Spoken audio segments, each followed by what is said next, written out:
Chronic kidney disease patients को ठीक करने के लिए सबसे ज़रूरी है सही खाना। आप किसी केडी चाहे किसी भी स्टेज पर हो या डायलिसिस पर हो या फिर आप अभी किसी तरह की कोई मेडिकेशंस ले रहे हो, उस सब के साथ ये डाइट फॉलो की जा सकती है। आपकी दवाइयाँ या डायलिसिस आपको एकदम से बंद नहीं करनी है। ये डाइट फॉलो करने के कुछ हफ्तों बाद आपको अपने आप में इम्प्रूवमेंट नजर आने लगेगी। आप बेहतर फील करना शुरू कर देंगे। जब ऐसा हो जाए तब आपने धीरे धीरे थोड़ी थोड़ी डोज कम करते हुए अपनी मेडिसिन को बंद करना है अपने डॉक्टर की देखरेख में। लेकिन डाइट से पहले कुछ कॉमन सवालों के जवाब जान लेते हैं। पहला सवाल है, क्या किडनीज रीजनरेट कर सकती हैं?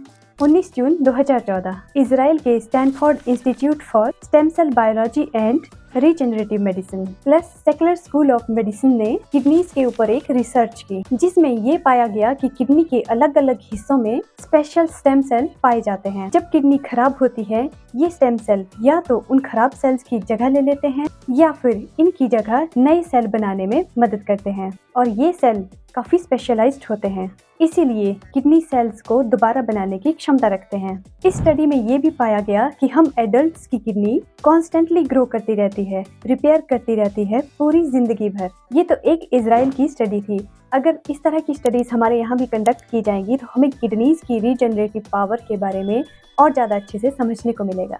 इस स्टडी के बारे में और डिटेल में जानने के लिए आप गूगल पे सर्च कर सकते हैं। स्टडी तो आपको मिल गई, परंतु एक बात का ध्यान रखें कि किडनीज तभी रीजनरेट कर पाएगी अगर हम उनको वो सामग्री देंगे, वो खाना देंगे जो नए सेल्स बनाने में मददगारी हो। दूसरा सवाल है, क्या क्रॉनिक किडनी पेशेंट एक्सरसाइज कर सकते हैं? इसका जवाब है यस, वो एक्सरसाइज कर सकते हैं, परंतु आपके लिए सबसे बेस्ट एक्सरसाइज है सिंपल वॉक करना। फर्स्ट 2 स्टेजेस वाले पेशेंट कोई भी एक्सरसाइज कर सकते हैं, परंतु आगे की स्टेजेस वाले पेशेंट को heavy exercise, vigorous exercise avoid करनी है। उसकी जगह सिंपल वॉक कर सकते हैं।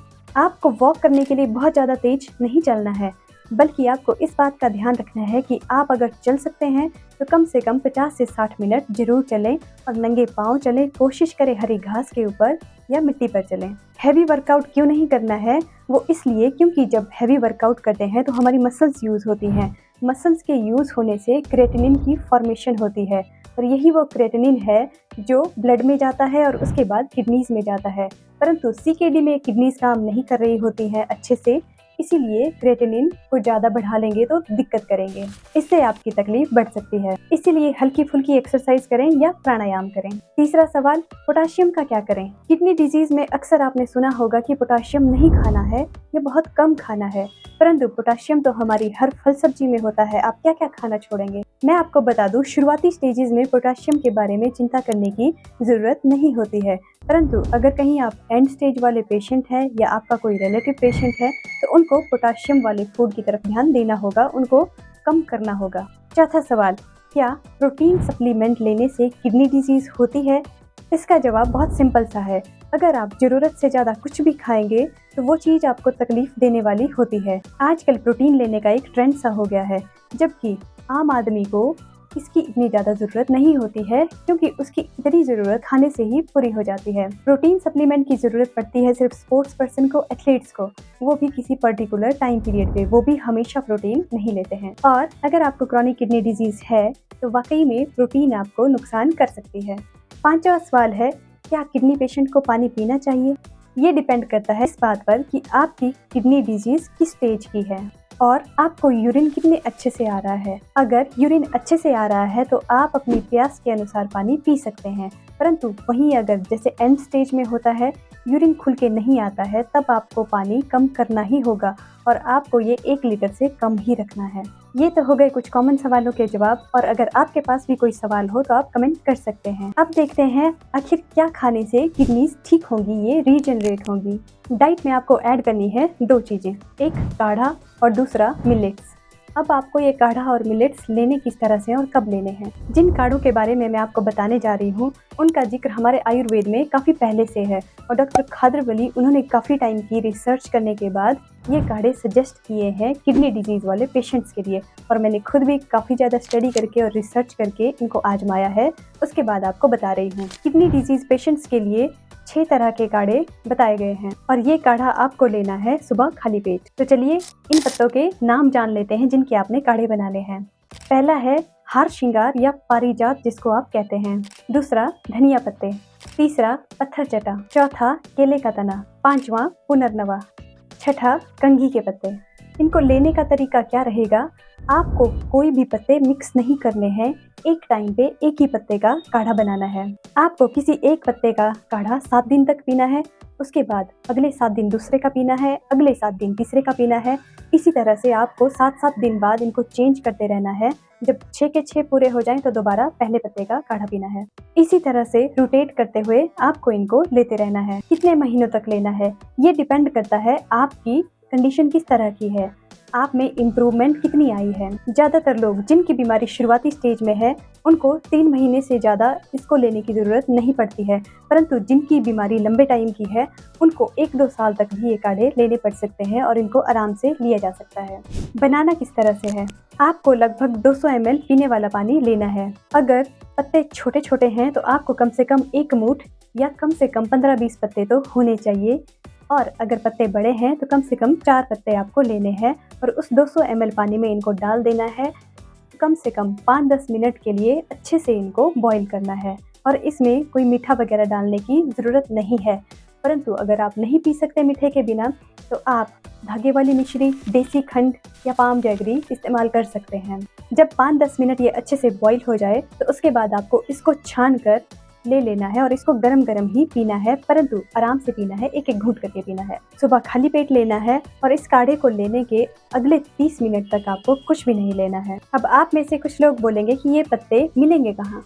इनमें से कुछ पत्ते तो आपको अपने आसपास मिल जाएंगे, परंतु जो नहीं मिलते उनको आप अपने आसपास की नर्सरी से खरीद सकते हैं और अपने घर के आसपास लगा सकते हैं। घर में जगह नहीं हो तो गमलों में लगा सकते हैं। क्या 6 के 6 पत्ते लेना ज़रूरी है? 6 के 6 मिल जाए तो बहुत अच्छा है, परंतु अगर ना भी मिले तो कम से कम कोशिश करें कि 3 तरह के पत्ते तो आपको मिल जाएं और आप उनको 7-7 दिन तक कंज्यूम करके रोटेशन में लेते रहें। आखिर ये काढ़े लेने क्यों हैं? ये काढ़े 2 तरह से काम करेंगे।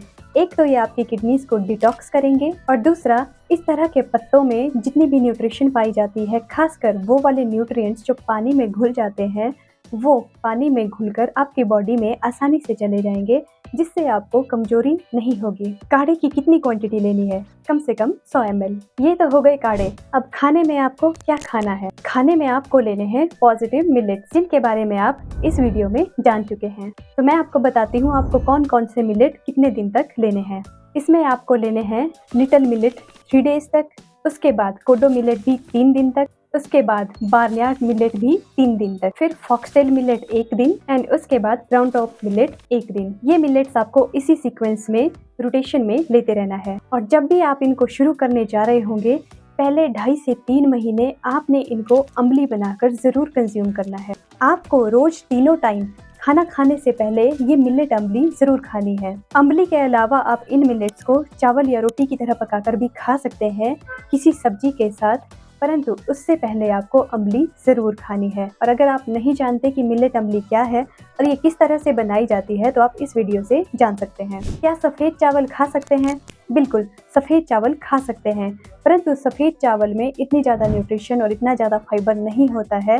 तो अगर आप मिलेट खा सकते हैं, मिलेट्स को ही चावल के रूप में पकाकर खा सकते हैं, इतना अफोर्ड कर सकते हैं तो चावल की जगह मिलेट खाएं। अदरवाइज आप सफ़ेद चावल भी खा सकते हैं। क्या दाल खा सकते हैं? दाल को कम मात्रा में खा सकते हैं। एक मुट्ठी भर दाल आपके लिए काफ़ी है डेली खाने के लिए, और इससे कम भी खाएं तो भी चलेगा। सब्जी का क्या करना है? जो भी सब्जी आपके डॉक्टर ने आपको अलाउ की है खाने के लिए, आपने उसको 20 से 30 मिनट के लिए बेकिंग सोडा वाले पानी में या सिरके वाले पानी में या नमक हल्दी वाले पानी में भिगोकर ज़रूर रखना है। उसके बाद बहते हुए पानी से उसको धोकर उसके बाद ही पकाकर खाना है। आपको आपका केस और कंडीशन स्टडी करके आपके डॉक्टर ने जो भी रिकमेंड किया है खाने के लिए आप वो सब कुछ खा सकते हैं, परंतु उसके साथ आपको एक चीज़ ऐड करनी है। हर पके हुए खाने से जस्ट पहले आपको अम्बली ज़रूर खानी है और काढ़े पीने हैं सुबह खाली पेट। आप सोच रहे होंगे आखिर आपको क्यों मिलेट्स खाने के लिए बोला जा रहा है? इसकी 2 वजहें हैं। एक तो मिलेट्स में फाइबर काफ़ी होता है और ये फाइबर उन वेस्ट प्रोडक्ट को खुद में ट्रैप कर लेता है जिनको किडनीज बाहर नहीं निकाल पा रही होती। फिर इस फाइबर में ट्रैप होने के कारण वेस्ट प्रोडक्ट्स को बॉडी के बाहर स्टूल के थ्रू निकाल दिया जाता है, जिससे आपकी किडनीज पे प्रेशर नहीं पड़ता है। और दूसरा, इन 5 पॉजिटिव मिलेट्स में लगभग हर माइक्रोन्यूट्रिएंट होता है और किडनी पेशेंट्स में अक्सर माइक्रोन्यूट्रिएंट्स की कमी हो जाती है, खासकर जो पेशेंट डायलिसिस पे होते हैं। तो मिलेट्स खाएंगे तो उसके कारण न्यूट्रिशन की भी इतनी ज़्यादा कमी नहीं होगी और इनके पास हीलिंग प्रॉपर्टी तो है ही है, तो ये किडनीज को रिपेयर होने में बहुत ज़्यादा मदद करेंगे। ये तो हो गया खाने के बारे में। अब दवाई का क्या करना है? कौन सी दवाई किडनीज को ठीक कर सकती है? कोई भी नेचुरल दवाई किडनीज को ठीक करने में मदद कर सकती है। मैं होम्योपैथिक डॉक्टर हूँ और मैंने होम्योपैथिक मेडिसिन से किडनी पेशेंट्स में इम्प्रूवमेंट देखी है, तो मैं रिकमेंड करूँगी होम्योपैथिक मेडिसिन। बाकी आप चाहें तो आयुर्वेदिक डॉक्टर से आयुर्वेदिक मेडिसिन भी ले सकते हैं, वो भी अच्छा काम करेगी। रही बात अंग्रेजी दवाई की, तो वो आपको आपके सिम्टम्स के अनुसार थोड़ी देर के लिए टेम्पररी रिलीफ जरूर देगी, परंतु किडनीज को रिपेयर होने में, ठीक करने में मदद नहीं कर पाती है। इसलिए जितनी ज़रूरत हो इमरजेंसी के तौर पर आप उनको ले सकते हैं, परंतु साथ में कोई नेचुरल मेडिसिन लेना ना भूलें, क्योंकि वही आपकी किडनीज को असली तरह से ठीक करने में मदद कर सकती है। क्योंकि किडनी डिजीज़ के 3 मेजर कारण हैं, डायबिटीज़ यानी कि शुगर, हाई ब्लड प्रेशर और आपका मेंटल स्ट्रेस। होम्योपैथी की मदद से इनको पूरी तरह से ठीक किया जा सकता है। तो अगर आपको इस तरह की कोई बीमारी है तो सही टाइम पे एक्शन ले, सही दवाई लें और खुद को ठीक करें, ताकि आपकी किडनीज पे कोई दिक्कत ना आए। अब आप में से कुछ लोग बोलेंगे कि होम्योपैथिक दवाई का नाम भी बताइए, परंतु ऐसा नहीं हो सकता है, क्योंकि हर इंसान अलग है, उसके लक्षण अलग है, उसकी ज़िंदगी की परिस्थिति अलग है, उसका मेंटल स्ट्रेस अलग है, उसका चीज़ों को लेने का तरीका अलग है। इसीलिए हर एक पर्सन पर एक ही दवाई काम नहीं कर सकती है और इसीलिए इंडिविजुअल ट्रीटमेंट बहुत ज़रूरी होता है। बस इसी कारण से मैं आपको कोई पर्टिकुलर मेडिसिन का नाम नहीं बता सकती। अब तक हमने देख लिया कि क्या खाना पीना है। अब बात करते हैं एक सीरियस कंडीशन की, जिसमें यूरिन आउटपुट बहुत कम हो जाता है, यूरिन ना के बराबर आता है और इस वजह से पेशेंट्स को बहुत तकलीफ का सामना करना पड़ता है और सिर्फ इसी वजह से बॉडी के दूसरे ऑर्गन भी रिस्क पे आ जाते हैं, उन पे भी बीमारियां मंडराने लगती हैं। तो अब जो वेस्ट प्रोडक्ट और एक्स्ट्रा पानी बॉडी में बच रहा है, उसको हम बाहर कैसे निकालें? देखिए, नेचर ने हमें 2 किडनीज दी है, परंतु अगर हमारे पास एक भी है तो भी हमारा काम चल जाता है। एक किडनी से भी अच्छे से वेस्ट प्रोडक्ट बाहर निकल जाते हैं, परंतु CKD पेशेंट्स में ज़्यादातर दोनों किडनीज कॉम्प्रोमाइज हो गई होती है। ये वो टाइम है जब हमें मदद लेनी होगी हमारी तीसरी किडनी से। जी हाँ, स्किन, हमारी चमड़ी, जिसको हमारी तीसरी किडनी कहा जाता है, जो हमारी बॉडी का सबसे लार्जेस्ट ऑर्गन है। पसीना तो आप सबको पड़ता है, इस पसीने में वो सारे वेस्ट प्रोडक्ट निकलते हैं जो हमारे यूरिन के थ्रू किडनीज बाहर निकालती हैं। तो जो CKD पेशेंट शुरुआती स्टेज में है, वो कर सकते हैं, हल्की फुल्की एक्सरसाइज कर सकते हैं, उस एक्सरसाइज का सहारा लेकर पसीना निकालकर अपनी किडनीज की मदद करें। परंतु हमारे पास कुछ ऐसे भी पेशेंट होते हैं जो एंड स्टेज में होते हैं, सीरियस कंडीशन में होते हैं, वॉक नहीं कर सकते हैं और उनको कोई एक्सरसाइज रिकमेंड भी नहीं की जाती है, क्योंकि उससे उनकी कंडीशन और ख़राब हो सकती है। वो क्या करें? घबराइए नहीं, आपके लिए भी एक ऑप्शन है, सौना बाथ। जी हाँ, आपने सही सुना। जो लोग जिम जाते हैं उनको तो अच्छी तरह से सौना बाथ के बारे में पता होगा। सौना बाथ में आपको कुछ नहीं करना होता। जिम वालों ने अक्सर एक चैम्बर बनाया होता है जिसमें एक टेम्परेचर मेंटेन किया जाता है, एक हीट मेंटेन की जाती है, जिसके कारण बॉडी में काफ़ी ज़्यादा स्वेटिंग होती है। आपको सिर्फ वहाँ पे जाके बैठना होता है 40-45 मिनट तक और आप बहुत ज़्यादा स्वेट आउट करते हैं। जब तक आपकी किडनीज काम करना शुरू नहीं करती, आप रोज़ 40 से 45 मिनट सौना बाथ जरूर ट्राई कीजिए। ऑनलाइन मिलने वाले सौना बाथ चैम्बर भी खरीद सकते हैं जो कुछ इस तरह के दिखते हैं और आप उसमें अपनी टाइमिंग के हिसाब से, अपने कंफर्ट के हिसाब से बैठ सकते हैं। कोशिश कीजिए 1 घंटा सुबह बैठ जाएं और 1 घंटा शाम को बैठ जाएं।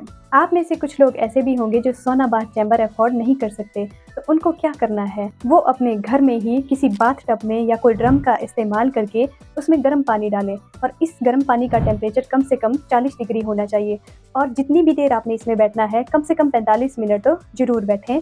उतनी देर के लिए इसका टेम्परेचर 40 डिग्री ही रहना चाहिए और आपको अपनी चेस्ट तक कवर करके बैठना है, मुंह इस पानी में नहीं डालना है। आप देखेंगे कि इससे भी सेम काम हो रहा है, आपको यूरिन की तकलीफ नहीं होगी और टॉक्सिन्स इसी के थ्रू बॉडी से बाहर आएंगे। इस गर्म पानी की मदद से आपकी किसी भी तरह की बहुत ज़्यादा पेन कम की जा सकती है। उम्मीद करती हूँ आप समझ गए होंगे कि किडनीज को किस तरह से रीजनरेट करने में मदद करनी है। तो अगर मैं समरी में बताऊँ, सुबह उठकर खाली पेट आपको सबसे पहले काढ़ा लेना है, उसके अगले 30 मिनट तक कुछ नहीं लेना है, उसके बाद आप मिलेट अम्बली खा सकते हैं। अम्बली खाने के बाद आप कोई भी पका हुआ खाना खाना चाहें तो खा सकते हैं। लंच और डिनर में भी आपको पके हुए खाने से पहले अम्बली ज़रूर खानी है। और जितने भी काढ़े बोले वो 7-7 दिन तक आपको लेते रहना है, रोटेशन में लेते रहना है। और मिलेट्स को भी जितने दिन का बताया है उसी तरह से लेना है। वॉक करने वाले लोग जो चल सकते हैं वॉक ज़रूर करें। जो वॉक नहीं कर सकते वो गर्म पानी का या सोना बाथ का सहारा लें। और साथ में कोई नेचुरल मेडिसिन लेना ना भूलें, तभी आप अपने आप को अच्छे से ठीक कर सकते हैं। क्योंकि डायलिसिस और ऑर्गन ट्रांसप्लांट भी कोई इजी काम नहीं है और इसके बाद भी आपको दवाइयों पर रहना पड़ता है, जिससे ज़िंदगी मुश्किल हो जाती है। इसीलिए कोशिश करें कि इन सब नेचुरल तरीकों का इस्तेमाल करके आप खुद को ठीक करें। देखिए, किडनीज के सेल्स को रीजनरेट होने में लंबा टाइम लगता है। कम से कम 6-7 साल लग जाते हैं इनको रीजनरेट होने में पूरी तरह से। परंतु अगर आप ये सब करते हैं जो मैंने बताया, तो आपको अपने आप में इम्प्रूवमेंट और बेटर फीलिंग आना शुरू हो जाएगी कुछ ही हफ्तों में। क्योंकि ये बीमारी कुछ इस तरह की है कि किसी को भी डिप्रेशन हो सकता है, उसका हौसला कम हो सकता है। परंतु आप इस चीज़ से बचने के लिए प्राणायाम करें, अनुलोम विलोम करें, हो सके तो मेडिटेशन करें। और याद रखें, इसको ठीक किया जा सकता है, आप में इम्प्रूवमेंट लाई जा सकती है। परंतु आपको खुद डिसिप्लिन तरीके से अपना साथ देना होगा, अपने किडनीज का साथ देना होगा, ये तभी पॉसिबल है। नेक्स्ट वीडियो में बताऊंगी कि किडनी पेशेंट को क्या नहीं खाना है, कौन सी चीज़ें अवॉइड करनी है। My self doctor Neha, your own homeopath. मिलेंगे नेक्स्ट वीडियो में, तब तक के लिए स्वस्थ रहिए, खुश रहिए। Thank you so much.